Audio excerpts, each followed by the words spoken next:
Welcome to Your Spiritual Besties podcast. I'm Lauren Leduc. And I'm Rashida McCoy. We're here to laugh, cry, learn, and connect with you. We discuss anything and everything from our everyday lives to the magical, mystical, and woo-woo. So take a deep breath, grab a cup of tea, and set an intention to receive, because you deserve it, bestie. Hi. Hey, Lauren. Just so our besties know, we're trying out a new recording studio thing, and it's really fun. I love technology, but for whatever reason, we're just like, who's going to go? Are you going or am I going? I know. We're just like out of our routine a little bit, and that can throw things off. Absolutely. But it's really cool. I'm glad we're trying it, and I think it'll provide better quality for y'all. So yeah, bear with us as we navigate this and figure it all out. But I love that we get to like have choices. Choices are always nice. Yeah. I feel like we're both just a little off today too. Yeah. Well, so I just got back yesterday from being out of town. I went to Nashville, and I had a good time. I'd never been there before. It's definitely a lot of people. But you know how you realize like you've grown? Like, I'm going to say this. I did have a good time, but sometimes like craving the more intimate settings, I didn't think that would be me. Like, I'm like, oh yeah, I party. I like to go out. I like to have fun. But I don't know. It's just, it's feeling a little bit draining and exhausting. I can still have fun wherever I go, but it's nice to be home. It's nice to see you and talk to you. I know I was chatting with you while I was gone. I was like, I can't wait to come back. So yeah, a little off the plane ride and all the things, and not seeing the kiddos for the time. And you know what? Let me tell you something. I'm feeling some type of way. So I called my kids, and well, obviously Daniel, and Maciana was excited to see me. She's like, oh, mommy, I missed you. And I was like, I miss you too, baby. And Miles, he looked at me like, yeah, that's mommy. And then he didn't have the time of day for me. I was very, very hurt. I was like, this boy, you're supposed to be like, oh, it's mommy. Well, he probably couldn't smell the milk. Yeah, exactly. Exactly. He's like, I see her face, but no. So I had a good time. They were down when I came home, but as usual, he woke up in the middle of the night and we got to snuggle and all the things. So Aww. it's nice. It's nice to see the transition and the difference of like what I used to like and what I'm craving actually now. Yeah. Oh. Yeah, How about you? I still haven't spent like time away from Jem, so I can't imagine. I think if she blew me off, I'd be like, oh man. It hurts a little bit. Yeah. Exactly. Like you want them to be independent. And like when they're with Daniel, like Daniel doesn't care. He's very like, I'm going to do what I need to do and you're going to be just fine. Whereas me, I'm like, oh, you're not happy. Come on. Mommy will hold you and try to work with one hand. It's fine. Daniel's like, nope.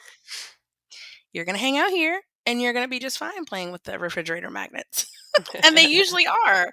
They usually are, but not with mommy. It's just different. Yeah, for me, I've been pretty sick the last few days, and I'm just starting to get over it now, but it's still in my voice a little bit, and I'm still coughing. But as you know, like when you're sick and you have littles and you're the primary caretaker, like what do? You just keep going. Keep it moving. Yeah, you just keep it moving. And it's so hard. Yeah, I remember the only time that was not the case was when I had COVID, and because it put me out. It put me out. I did nothing but like sleep for almost 2 days. Daniel, he was a rock star. He like took off work. He kept them downstairs. Um, this was before Miles was born. So kept Macy downstairs and all the things, and I was just done. So he stepped up to the plate, but if it's like anything else, no. And so it's nice to know that I have that there, but I physically could not do anything. So, Yeah, when I had it, Gemma had it too, and she would not let anyone else, including her father, like, hold her. Um, so I still had to, like, power through that I even know. though oh my god. And y'all I did both get a had to be chance. in quarantine together and all the things. Yeah. Yeah. I did get a chance to sleep a little bit Sunday because Arthur was home, but anyway, I'm getting over it now, but man, it sucks being a mom who's sick. Like, it sucks being sick, but it's, like, just totally Extra being a mom, yeah, yeah, it's, like, on top of no that. calling off, no, resting really, especially like, I was Googling, like, activities to do with toddlers when you're sick, and I was like, "This is all the same stuff we do all the time anyway," like and, like, It's like, no.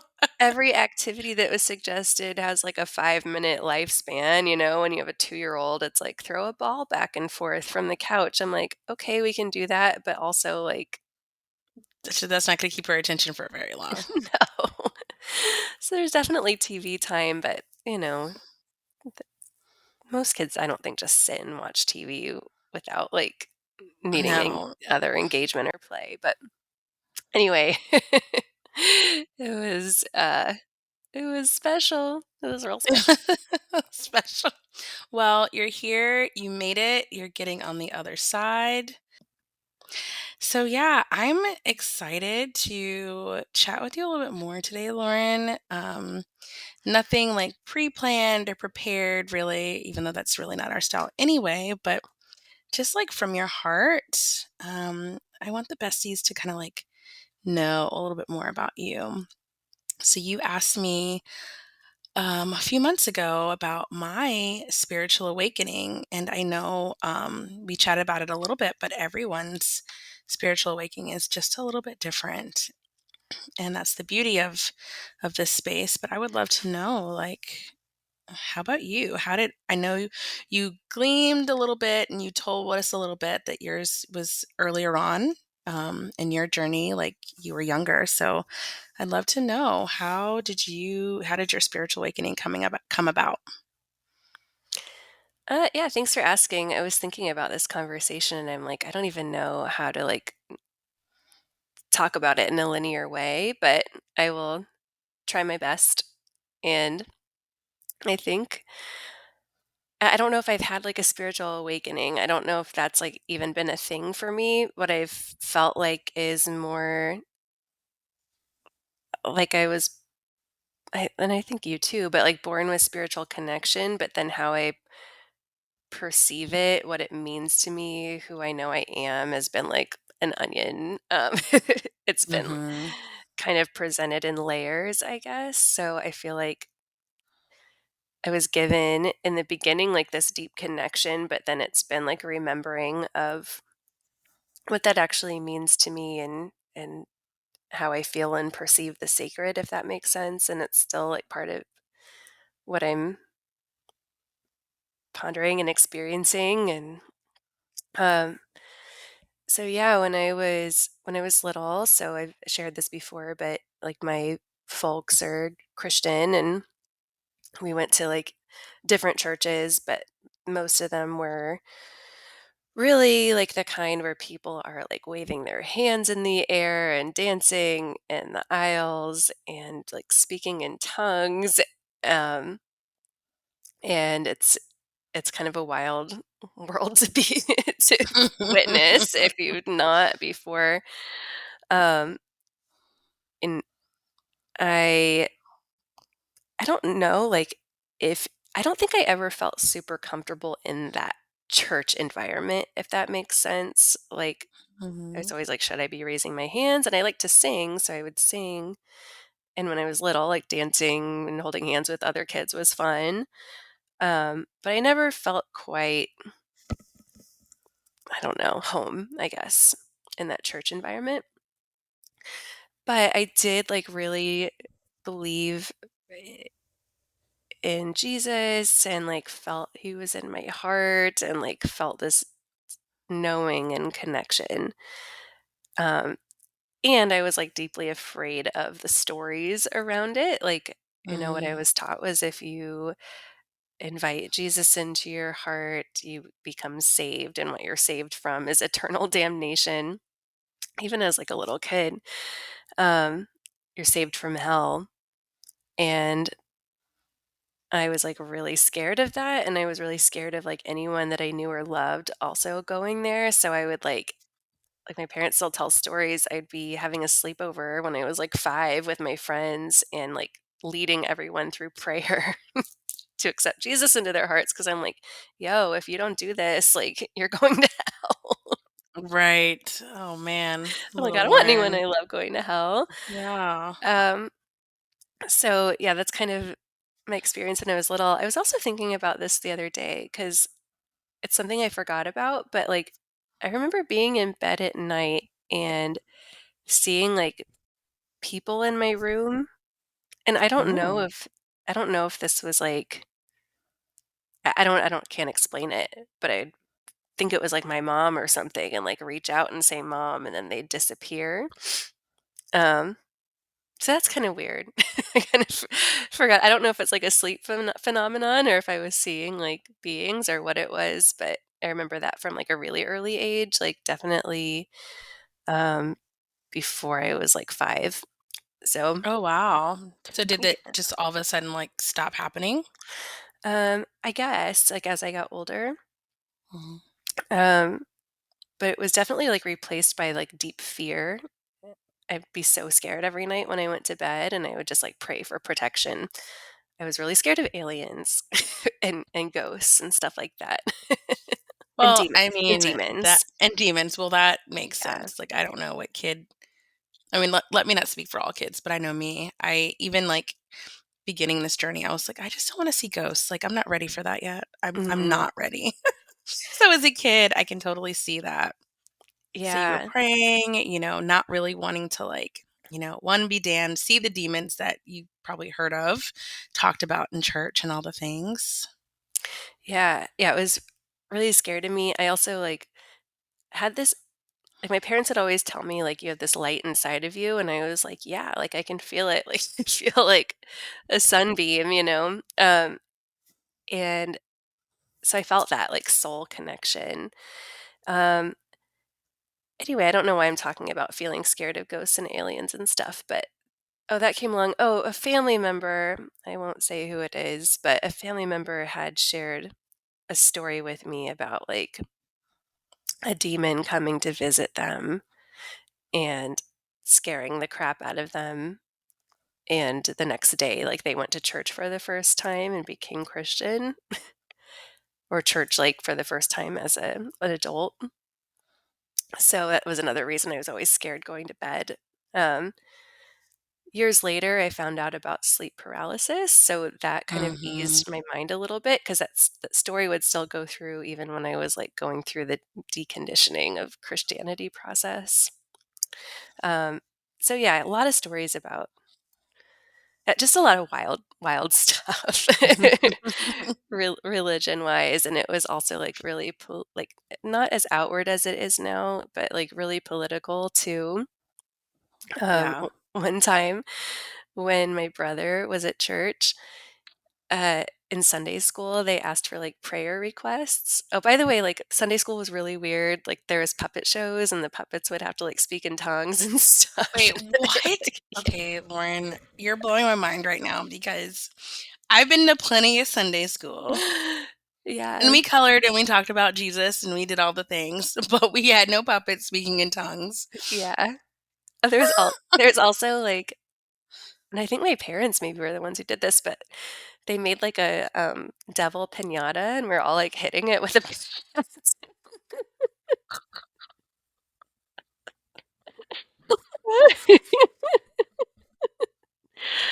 Oh, Oh my gosh. yeah, Okay. weird stuff now that I'm speaking it aloud. reminiscing. I will say I have gone to, is it Evangelist? Is that the Yeah, like type of, yeah, evangelical, yeah. evangelical church, and I do remember some of these things happening, and I was just like, I remember being a kid because my grandfather was a minister, and Mhm. he was speaking, I guess, and I remember being like, "Dang, I wish I had some popcorn." Um, I would never, like, fall asleep in these in these services. I remember that to this day because I would always, like, be so bored out of my mind at It mine, was but man, you a devil okay, I think that takes the cake, honestly. Yeah, it was weird. Oh, so back to the story, my they're asking for prayer requests, and my brother asked for President Bill Clinton to be assassinated, and he didn't know what assassinated meant, but he had heard all the adults in the church saying, like, he needs all these horrible things about him, that he needs to be Yeah, impeached and stuff like that. But he got in a big trouble for saying that because you can't say, like, that "Jesus, out please loud. kill somebody." Yeah, yeah. But But that was, like, the atmosphere, and I thought all Democrats were, bad, and they just wanted to kill babies, and, I just, what? like But that was what was being said, yeah. Yeah, yeah, so yeah, and there are a whole, like, long, like, series of sermons on Revelations, which is at the end of the Bible, which is all about, like, the end of the world and end times, and, like, everyone thought the end times were really near, and, yeah, it's a whole culture that I was born into, and what it's a culture that has captured, like, much of the politics, or maybe the politics have captured it in the US, and, like, is now affecting our has been for a long time, but affecting our laws and ethics as a country and stuff, so that terrifies me. Um, Yeah. Later on from this church that I'm talking about, it was featured in this movie called, Jesus Camp, I think, and it's all about these, like, highly politicized churches, and what's going on inside them, and my parents pulled us out before it got, like, even crazier, but anyway, so I had this deep spiritual connection, but then it was born into this atmosphere, right? So I feel like I was trying to, like, just focus on Jesus, and was buying into this for quite some time, but as I got older, like, just so many things stopped lining up for me. So um like, one, I'd I'll also add, like, during this time, like, I was also always a voracious reader. I was super interested in, like, how everyone all over the world lived, plus, like, all these fantasy worlds and stuff too.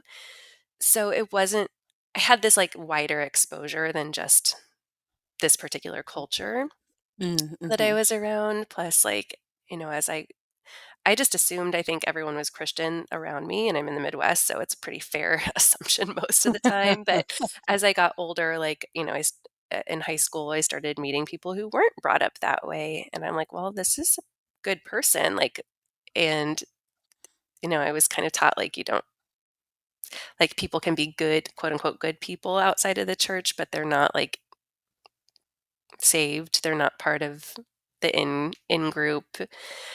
Uh, so anyway, like, I already had an open mind even when I was, like, experiencing this church environment, but as I started, like, truly meeting more people, I had, like, friends who'd come out as gay, like, there were different I had boyfriend who, like, found out didn't believe, and I was like, "Well, how," like, I was so scared for him at first, and then, like, basically just having lots of conversations with people and more exposure, I just kinda gradually stopped believing, so there wasn't this moment of, like, boom, like, I don't believe this anymore. It was many years in the making, um, and of, like, feeling a deep spiritual connection in a lot of ways, like, outside of the church with, like, Mm, nature, with friends, with, um, dance, music, like, just feeling like what we would call, like, I don't know, that sacred connection now. yeah. So that really I don't know, it was like a gradual thing as I was a teenager, letting it go, and I started learning about, like, Gnostic Christianity, which is, like, closer to Buddhism in a way. Um, yeah, I learned about, like, how the Catholic Church had cherry-picked the Bible and edited it and, just so many things, and yeah, just basically, like, meeting people and being like, "Well, these people are great, like, this friend is gay, and I love him, and of course he's gay, like, duh." You Yeah. know? Like, it just makes sense. Yeah, it's Yeah. just who he is, and, at the time, I hadn't come, like, fully to terms with my own sexuality. That was more as an adult, like, feeling more open than just, like, the heteronormative role that I'd been, I guess, bred for and exposed to. Um, anyway, so that began kind of my own exploration of spirituality. So again, I wouldn't really call it an awakening. It was almost like a deconditioning that needed to happen. And I felt deeply sad for a long time Mm. because what I had to lean it was like the only tool that I knew for coping with life. Right. Right. Um, so I had to like find all these other tools. I think I shared this maybe in our first episode, but when I was so yeah, a lot of things happened around the same time in my life where like I was burnt out, I had depression, anxiety, eating disorder.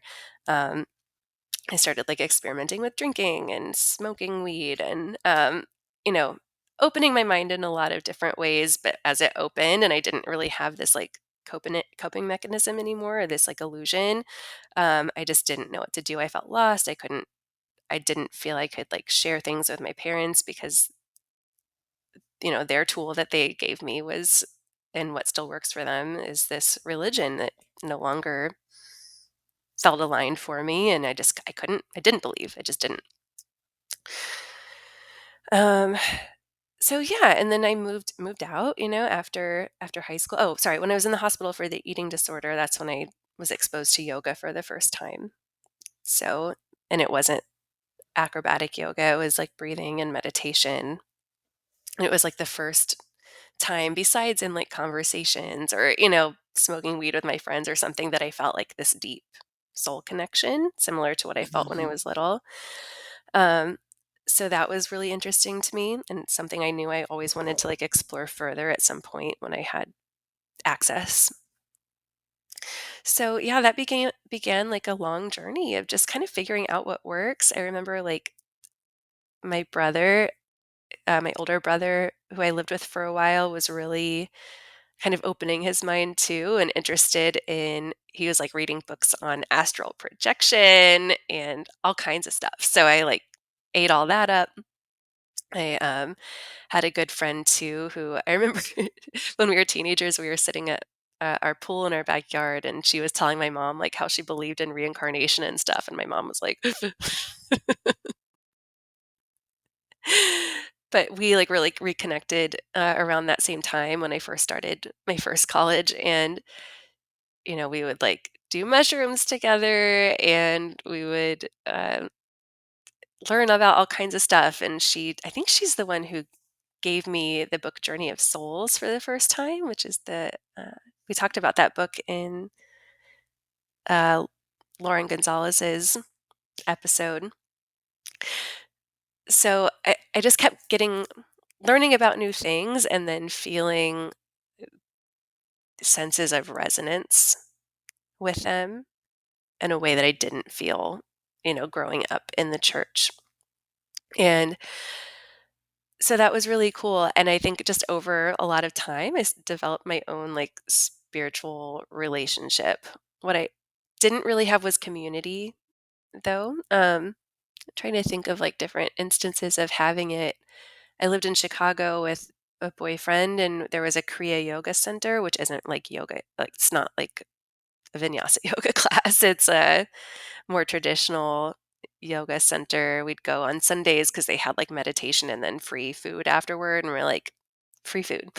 Um, so we'd go for like meditation and chanting, and that felt like nice too. And I went to, like, Buddhist classes for a while, but they couldn't really answer my questions. I'd be like, "Okay." They'd talk about, like, delusions and this and that, and I'm like, "Well, where did all this come from?" And there was never, like, it was almost like Christianity where it was like, "No, Like, no, no, don't brushed question that over a part." little bit.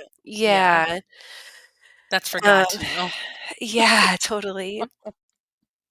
Um, and over time, like, yeah, I moved again to Florida. I started, like, wanting to have a regular meditation and yoga practice, but it's just not like it is now. Like, this is in the I guess where I'm about to bring us is, like, the mid to late 2000s, so, like, 2007, 8, 9, where, like, was YouTube a thing? I think so, but I don't think there were a bunch of yoga Mhm, classes on it. mhm. There was a yoga class on, like, PBS, so if I could, like, catch that, I would do it, and I had, like, 2 VHS tapes or something like that. Um, there were maybe studios here and there, but just not that many, and they were expensive. So, yeah, I would do yoga when I could, and I didn't really know any formal meditation practices, so I started, like, just imagining a rainbow or, like, light coming through the crown of my head and then my body, like, becoming a prism, like a rainbow, Mhm. and seeing, like, the rainbow colors shine through my body, and it felt, like, really good, and I didn't even know about chakras yet. I just intuited that somehow, so that was, like, my meditation practice then. Um, so, yeah, I feel like this is all over the place. Sorry if it's That's not making a lot of okay. sense. No, it's making a lot of sense. You're taking us on your journey of, like, it's not like this one moment that you came to that you were like, I have been living a No, lie, but it's more of, like, this gradual process and, like, how you came to be you, and it's totally. nice to know that you were able to, like, intuit all of these things initially because you're right, like, in the early or mid, 2000s, there wasn't a lot, like, you couldn't Google everything. Like, No, it's just it was, different. like, new, like, all of it was new, so that's really cool that you were able to, like, have that connection and that awareness enough to, like, get you something in somewhere. Yeah, it was cool, like, even I suppose I'll call it the illusion of Christianity when that kind of lifted for me, not to, like, belittle anyone else's belief system, it's just, like, for me, it was like learning Santa Claus wasn't real in a way, but, like, realizing it myself, without anyone having to tell me. It's just, like, things weren't lining Mhm. up. Okay, so I was looking for different ways to, like, spiritually connect, and I have no idea how I even heard about this, but there was, like, a Reiki training being offered near me in person because there weren't online trainings then, um, when I lived in Florida, and there was just something inside me that's like, "Yeah, you gotta do this," like, just I don't even totally know what it is, but God, I wish I could remember, like, how or why I even, like, signed up for it, but I didn't know how I could pay for it. I ended up getting a scholarship, which was really cool, and it was, like, all 3 levels of Reiki in 1 weekend, which is, like, not how the Sui people do it, and it was called Universal Reiki, and that totally, like, blew my mind. There was, um, yeah, connection with other people who were, like, open to energy. There was, like, meeting spirit guides, there's learning about all the chakras, and it just felt, like, so good to Mhm. learn that, and I really wanted to learn it for me because I during this whole, like, journey I was in, just so much emotional pain and physical too from having, like, ovarian cysts. So, yeah, that training was big, and then I started, like, practicing on some of my friends and stuff, and I think they're like, "Eh, okay, whatever." A little bit kooky, but it's fine. They're kooky, but, eventually, I m moved back home to Kansas City, because I was just struggling so much, and I wanted to be home. I think the distance from where I grew up and from my family for, like, 9, 10 years was necessary for me to, like, have this journey and my own connection and not be judged for it, in the process. Um, when I came home I lived with my brother and his wife, and I was nannying their kids, at least temporarily. And I had like the stability and the access. We were really close to a community center that was like $30 a month or something for me to go to, where I could go to yoga a couple times a week. Ooh. Yeah. And it felt like amazing to like regain my strength. I was a dancer growing up, and then I didn't really have any kind of physical practice for a long time. But also to connect, to go inward. It just felt so good. I did a lot of other kinds of like supportive practices and therapies around that time as well. Um, Arthur moved up to Kansas City about 8 months or a year later, and when we moved in together, I found a little yoga studio nearby and like started going to yoga like twice a day. Like I was that student that was just like I'm Give going me to do more, this as give much me as more. possible. Like I was working, but I Yeah. didn't have kids or anything, so I had the time um to do it. I'd go to like 2 classes in a row every single day. And the teacher was like, "Have you thought about becoming a yoga teacher?" And I'm like, it's been kind of in the back of my mind for a long time, but I just like didn't think it was possible for me, or I don't know. And I was very like lost career-wise at that point. Um, and yeah, I signed up for yoga teacher training like a few months later. I just was kind of sick of my own stuff, and I was like really ready to travel. So I signed up for a training in Costa Rica, and I had like my first intensive opportunity to just like focus on myself and my spirituality and my development, and to connect deeply with source or spirit, like outside of the realm of like church and upbringing. And it was just so amazing. Um, it was really hard, and I learned so much about myself, and I really persevered through the training. And that was when I was like first exposed to yogic philosophy. I had like some beautiful meditative experiences, and it really just like set me on my more grounded journey of spirituality that I've Mhm. now been on for like 10 years. Um, so since then, I've been like teaching a lot and just learning still, and learning from more teachers, and connecting more with nature, and figuring out, yeah, what this is. And I mean, people have been on this podcast even along for a lot of the process of like deepening intuition and being able to wield that more skillfully through work. And um, yes, I don't know. There just wasn't an awakening. I'd say like having Gemma, that was definitely a big like shake up for me. But like I Mhm. said before on other podcasts, like I had the philosophical and practical backbone to like support that process. So yeah, not so much an awakening for me. It's just been a an evolution throughout this lifetime, and a remembering, I think, of like who I who I truly am. But it's not perfect by any means at this point. I still forget all the time, and I am continuing continually finding ways to help myself remember. Yeah. Well, thank you so much for sharing all that. I think it just like puts things in perspective because, I feel like when you think about like a spiritual awakening, it has to be this like threshold that you cross over. But I know there are so many people who don't have that particular like threshold that they're stepping into. It's just a, like you said, a remembering or a becoming or coming back to one's true self. And like when you were talking about that, Lauren, it got me to thinking like religion, and I don't want to like, you know, say religion's a ruse because it's not. Like it's very real. But when you think about why so many people, like even like you said, your aunt had that, saw a demon or whatever and went to religion to, to be saved or whatever the case may be. I feel like religion has such a hold because, we have back before it was a thing, we did have a deep connection with the sacred. Like we did have a deep connection with the divine, and it wasn't this like put on thing.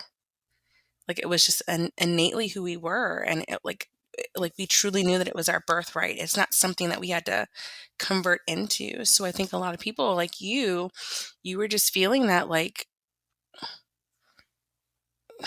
I don't want to the word's not ruse, but the the cover of this particular religion wasn't what you wanted. Like your soul knew that there was something that you were already innately tapped into and it wasn't this show, so to speak. Mm, And so this journey that you've had just taking you, you know, away from that and moving into like who you truly are. It's beautiful. And thank you so much for sharing that. thank you. Yeah, it does make me wonder, like, as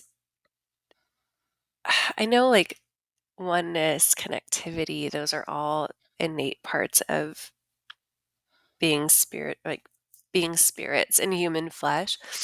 It's something Mm. we're seeking. I just wonder, like, if it's even possible for humans to organize in a mass way, um, that allows for that truth and like individual expression of the sacred and of the divine. Like, is it possible to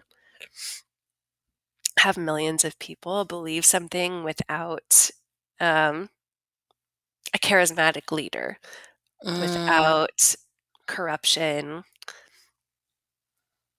without like tainting the divine with ego and pain and hurt? I don't know. I just, I think it can be possible. I think it can be possible, but you also have to realize like and I think it already is possible. Not in the sense of like humans, but I think it's impossible. Like we already have access to that when we're not on this plane. But that's the point of being here is having that duality.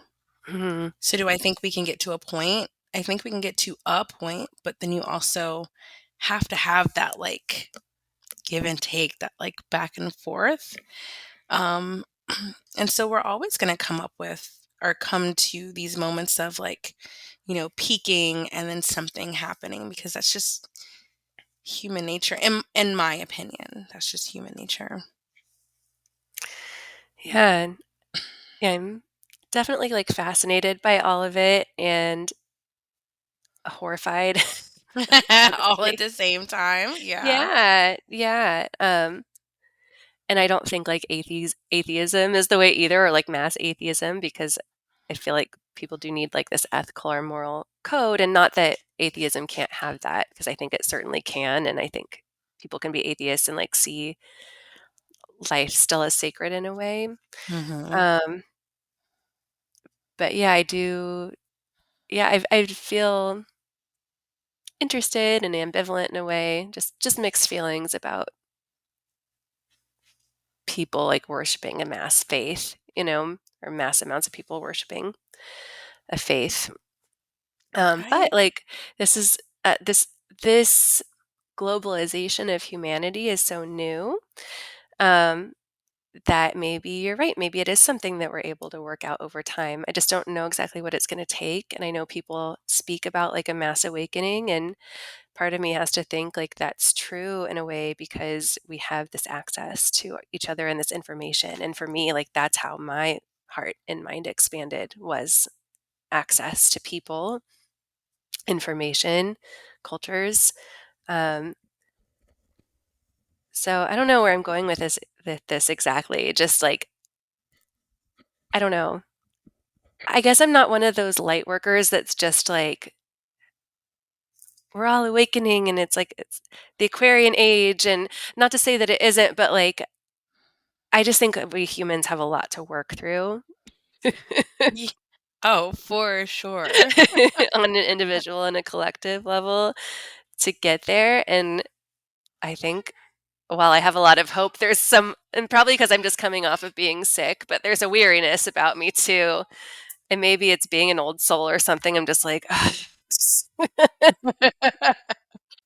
Something else I want to add, and this is probably from my experience of religion, but it's also like within the spiritual community, if you can call it that, is this like need to feel like you know something for certain Mm. and to be right. because it feels unsafe to not know, right? So whether that's like deeply following a conspiracy theory and living your life by it, or a religion, or even like a wellness protocol or something like that, it just feels like a grasp for control over this like wild universe full of Shakti energy that Yeah. we live in. I think that's part of it too. Like when we like this this conversation can get so deep because there's like Mhm, just so many like layers to it, especially when you talk about us as a collective and like the work that we have to do. When we okay, hear me out on this. Let's see where I'm going with this, right? So when you were talking about the work that we have to do and raising the vibration, like being of this higher mind as a collective as a whole, I feel like it's because I feel like it's so daunting because before all the wars and before all the things, we were in our own little tribes. We only had to worry about like ourselves, like in our mhm, own groups. And now with the age that we're in, like we are truly like all together, all connected, like in different countries and all the different things. So it's not so much like the little tribe that has to like to do the work and like maybe the little opinions that might come up within the tribe, but it's like we are truly like this humongous tribe and there's so many moving parts going on. And that's why it just feels so overwhelming, and so much to do. But I do believe we can get to a point.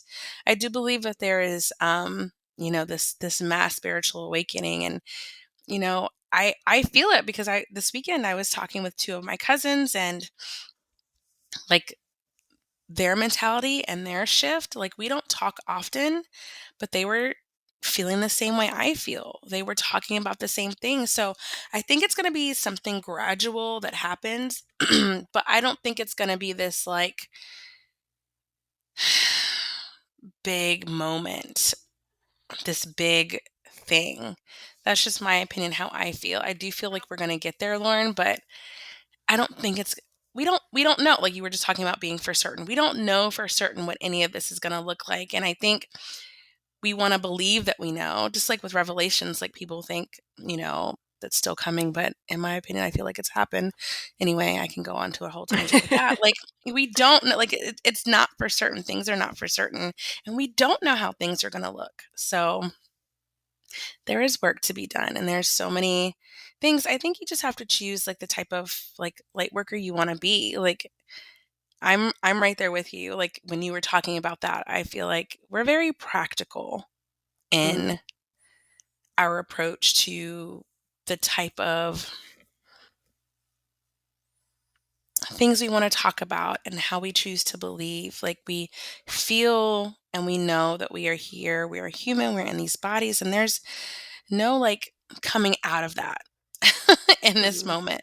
Does that make sense? Like we are Yeah, very grounded and we choose to stay grounded. And there are moments of like, I don't even want to say enlightenment, but there are moments that we just feel this like deep sense of like true connection to the divine, but we are also still tethered to this body and we have to go through life as such because that's the whole point of us being here. yeah. I think, this brings me to a couple of things. Like, one, I think one of my spiritual principles is that there's a lot I don't know Mhm. and that life is mysterious. As it should be. Yeah, in that it's good to be okay with that, you know? Like, it's healthy to be okay with that, and it's beautiful to, like, dance in the mystery, like, Mhm. and to know that that mystery is within us too, and, like, how cool. Like, what's the point if you know everything? Um, I don't know. It's certainly when people are under the illusion that they know everything, it certainly doesn't make them, like, better humans. No. Or It kinda, like, steals the joy in a way, like, when you think about yeah. childbirth, let's take that for instance. Like, Mhm. we know exactly what happens, like, we know how this comes about, and if you just look at it from, like, just that technical, "This is how it's done," it's just a process, right? Mhm. But if you take some of that away, and you really, like I truly believe, like, our wombs are portals, and this is the portal to bring the soul into the world, and that's how we come through. There's no, like you can't sit there and quantify, or you can't sit there and, like, be technical or know exactly how a soul enters the body, at what point it Mhm. comes. Like, there has to be some type of mystery. Yes, we can know the ins and outs, but that takes some of the fun away. It really Yeah. does. It takes some of the magic away. Should we know? Yes, we've been here long enough on Mhm. this planet to kinda, like, know the ins and outs, but we can choose to still look at things with this magic and this mystery, because it still truly is. Like, yes, we know how plants grow and how the earth turns and all the things, but do we really, like, we know the science behind it, right? But do we really know? Yeah, well, it's like, you know the how, but what's the why? Mhm. Um, and that's the big question, right? That's what the question we all have. So we have to go off of our experiences. And I think kind of like forming my own principles of where I am in my spirituality right now. So like, yeah, one is things are mysterious and it's good to be to embrace that. Next is that life here on earth is yeah, it's full of polarities. It's a spectrum of good and bad and black and white. And I think it is our job spiritually to hold love and compassion for all of it, Yes. um, which is hard work. It's hard work, in my opinion, because it goes against some of our more like tribal nature and animalistic nature in a way, our competitive nature. And like, I think just from an evolutionary standpoint, we need to know like what's good and what's bad because like we need to keep ourselves alive. So what's dangerous and what's safe. But we live in a most of us in a relatively safe environment now. I don't want to say most of us, but you and I do. Um, but our brain still wants to categorize things like that. Mhm. But I Well, we're think being still able back to like, there. yeah, so I think like being able to step back and see the spectrum of existence and hold that in your heart, like that's such a important practice, beautiful practice. That's something I really did love about some of the Buddhist practices I found was like transmuting. So you like hold all of the suffering and sorrow of the world into your heart and like transmute it into love. So you're not denying that those things exist. You're like choosing to take them in and fill them with love and put that out into the world. That is a very powerful thing. Um, Mm.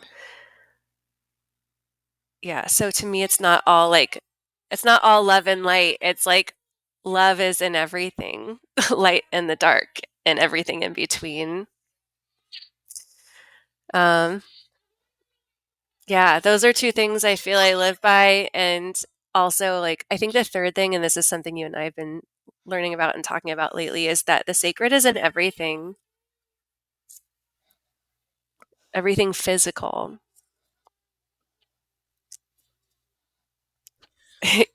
Even my daughter making funny noises and picking her nose right now. Like, that's that's goddess just having a laugh. Um, so yeah, I don't know. I feel like I don't even know if there's much of a point to what I'm saying right now, but this is But that's what's okay coming too, through. like yeah, why does there need to be a point? We are sitting here having a conversation, talking about the mysteries of life, and that's part of it too. There doesn't have to be an end result to that. And I love that. And I do believe that as well. Like looking at everything and knowing that everything is sacred, um, and has that aspect to it. You know, you can go through your life not believing that, or you can go through your life full of this like intention and knowing that everything about it is a gift. Everything about it is divine, even the hard stuff, even the heavy stuff. So all of these things, like I have a hard time like speaking about this in this like linear way because it's so mysterious. It's life. It's cyclical. So what helped me put a lot of this together was actually writing my book, because I didn't put these stories in any particular order when it came to like chronological time. Instead, I used the chakra system, and so like there are all these different qualities in each chakra, and different stories about my spirituality and my life came to mind, as I was going through this. So it was really lovely to like to put them on paper first of all, but like to kind of write it in that way that felt just more natural to me. And I like we've been learning about the concepts of like chronos time and kairos time. Hmm. Chronos is like chronological, and kairos is like that timelessness Yes. of flow of being in touch with the sacred, with spirit. That's definitely like the experience that I had creating the work. And I find even talking about the sacred like so indefinable. So we can do it through our personal stories, like you and I have shared through these spiritual awakening episodes, um, through writing, through sharing with others. But yeah, so much of it is just so indefinable and hard to even like put into words. Um, it's fun to try though. It is fun to try. I'm always like, whenever I'm like talking about it, I'm like, okay, just follow me here. I know it might be hard, but Mhm. just bear with me. But I love it. You know, I don't know. I'm okay. I feel like I'm okay with not knowing. I feel like I'm okay with following what calls to me. Um, I feel like that's how we're meant to live. Just like Mhm. there are so many different things, you know, you have astrology and you have human design and you have like tarot and you have all these tools. And granted, a lot of us like to dip our toe into all of them just to see, but we kind of like see what resonates with us, Mhm. right? And that's, you know, that's how the divine speaks through us through these different things. So I think it's important, one, to like not feel like you have to have this strict structured thing. Be open in your practices, be open to allowing the divine to like show up in any place at any given time, any moment. Mhm. um but we do that by being radically present when we can, and you know, like just trying to like shut the noise sometimes a bit. And Yeah. also that ego is part of saying, you know, I have to know this, I have to have this end result, I have to. We don't have to know. Like we get to know some of the mystery, but peering into the mysteries, like you, I mean, that's exactly what it is. They're mysteries. They're meant to be mysterious, and you're meant to have your own experience with it. And that's the beauty of life, I feel like, as well. Yeah. Yeah, maybe in another episode I'll tell more stories of like these, and I'd love to hear yours too, like these moments of that pure connection. Mm. Um, Well, why don't you share one with us? hmm. I know you're like, why do I have to pick all of these out of a hat? Oh, this one's kind of cool. So I've led several yoga retreats on this little island in Greece. And I wanted to say too, before I go into this story, that I was talking about like reading books and meeting people, and it in my early late teens, early 20s to mid 20s, like that was some like experimentation with different substances and things Mhm. too. But travel has like really been one of the biggest mind eye heart openers for me. And so on this little island, Amorgos, there, first of all, there was so much goddess worship in Greece um, before Emperor Constantine, I think, or what? No, was that Rome? No, anyway, before like it became destroyed, Yeah. Mhm. and then the Catholic Church replaced like all of the temples with Catholic structures and stuff. So there was one of the water oracles on this island. So there are different oracles in Greece, but this water oracle is like a stream or a spring that people would go to receive information about their future and about their lives. And it was like a temple, and then that was knocked down, and they replaced it with this little monastery, and it became holy water. So it's like holy water Oh, of flowing through. course. 'Cause they basically just, like, adopted whatever, like, pagan practice was there and, turned it into Catholic practice that was, like, part of their tactic, right? Um, Right.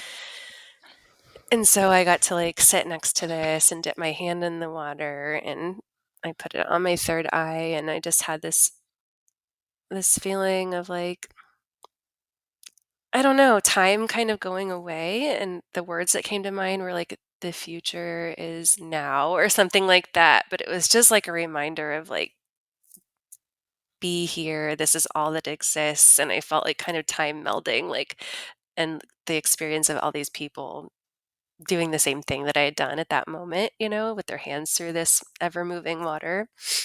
And we were on an island tour. We went to like some shops later and I saw this bracelet that said like El futuro es ahora or something like that. It said like the future is now. And I was like, oh my God, that came in through That my mind literally came to earlier. me. Yeah. Yeah, so I don't know why that experience came to me. I think it was because I had anointed myself earlier before this with some rose oil, and that was like a moment of anointing that I just like naturally did with this holy water slash oracle water. Um, but there are many stories. I put a lot of them in my book, which was really fun to think about and Yeah. write about.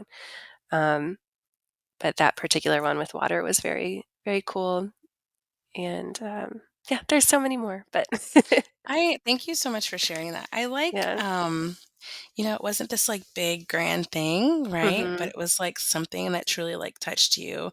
You being ever present in the moment and feeling and just feeling the divine around you. And I feel like we get spoken to throughout our lives, throughout our everyday, mhm. in these ways. And we, you know, have to learn how to just slow down, Yeah, slow our minds down, to like fully receive those transmissions. I think so, and I think that that is why a lot of these, like, sacred moments I remember have come through travel because you become removed from, like, your everyday life and stressors and all Mhm. that, and that's another reason, like, I love hosting retreats is to, like, get people out of their everyday mundane, like, routines and into a new place that's beautiful where like their basic needs are taken care of and they have this time and space to just be really present in a beautiful or new environment. So it's been really nice to be able to like pass that gift on to others. And I know there's a lot of like ethical considerations with travel, particularly like environmental. But if you are able to do it, I'd say like it's a very worthwhile experience and something worth taking home with you. Just that that more open mind and compassionate heart. I think that can come through conscious travel. Um, but yeah, I think sometimes it can be harder to access in the day to day, just because yeah, we have the chitta vritti, the mind stuff that's always going through, and Always happening, um, yeah. so I'd say like even if you can't get yourself to a tiny island in Greece to visit an oracle, because like come on. That's not that's not in the cards for everyone probably, but, like, being able to, like, just step out of your daily routine, um, even if it's just to, like, go to a park down the street or something like that, can be a really great way to, like, shift the perspective and get in touch with the present and therefore the sacred. Like, the sacred's always here, it's here and now, and these are experiences I had too, like, through trying hallucinogens and stuff as a younger person, but, like, you realize, like, the future or the past, it's all an illusion, there's only this, the Kairos time, and, because our human brains are always just trying to make sense of things, like, we have this chronological time, but, like, truly, like, this is it, and whether it's travel that brings you to that realization or traveling through psychedelics or Mhm. lots of meditation, um, or maybe it's somebody near you dies and that, like, forces you into the here and now, there's just so much I don't know.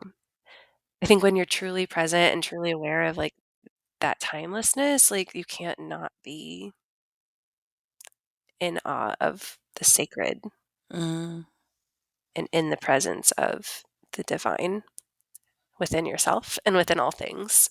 yeah, for sure. So, I don't know if I have much more to say today. Well, I appreciate you sharing your story, giving us a little more insight into your life, Lauren. It's always pretty amazing to see like your or hear about your beginnings and then like where you are now and just you being so open and honest and vulnerable. I think it's one that's needed more so in these days. But yeah, I really appreciated everything that you shared and also the funny things that will not go out of my mind about your start. Yeah, And yeah, thank you. Well, thank you for yeah. listening. Having these conversations are so important, and, yeah, I wanna say too that, I still have a lot of family who is Christian, and by sharing my story, I by no means want to demean or make fun of or, I don't know, invalidate their own experiences because I know they're deep and meaningful to them. Um, I'm mostly sharing what's true for me. And, Mm, you know, I consider myself like a spiritual teacher, and it's not meant to say anyone is right or wrong or anything like that. It's just to share my own lived experience and the wisdom I've gained from others and from texts and things like that, and to hopefully find connection with others through that and help them connect with themselves. So, I'm not exactly sure what the point is of what I just said, just that like I love and respect people, and when I'm making criticisms, or critiquing religion, it's not the people necessarily individually who are practicing it, it's this system as a whole mm, and how it's historically like marginalized others and created harm. Um, but I think if like a person is going to listen to the words of Jesus and be like, yeah, he's cool and I'm going to live by that, like I'm totally cool with that. yeah, absolutely. Well, I think you were saying it because you just wanted to set the record straight. I know we Mhm. tend to talk about how we feel, but that's exactly what it is. It's how we feel. It's how our experience. Like I told you before, my mom is Christian. A lot of my family still are, but that's just not my path anymore. Mhm. And it's not to take away from anything that they have going on, but we can still not be afraid to share our experience. I think that's it. I think I've had, like, definitely a fear of sharing mine more publicly just because I don't wanna be shunned or disliked or, you know Well, you're stepping outside of the majority. Yeah. Even though there's, you know, evangelistic religion is one sect of the whole thing, Mhm. Baptist, whatever. That's still like very much a majority, and we still have that like fear of like being left out of the tribe and without Mhm. the support and without the protection. It's a real thing. It's like ingrained Yeah. in our bones, and like not wanting to have that and being shunned or being like Yeah. burned for being Yeah. whatever. Like it's the whole thing, and that's happened, and no wonder that there's a fear that still are in our codes because our ancestors have dealt with that. So Yeah. I see you, sis. Yeah, I'm like, okay, I'm a queer witch.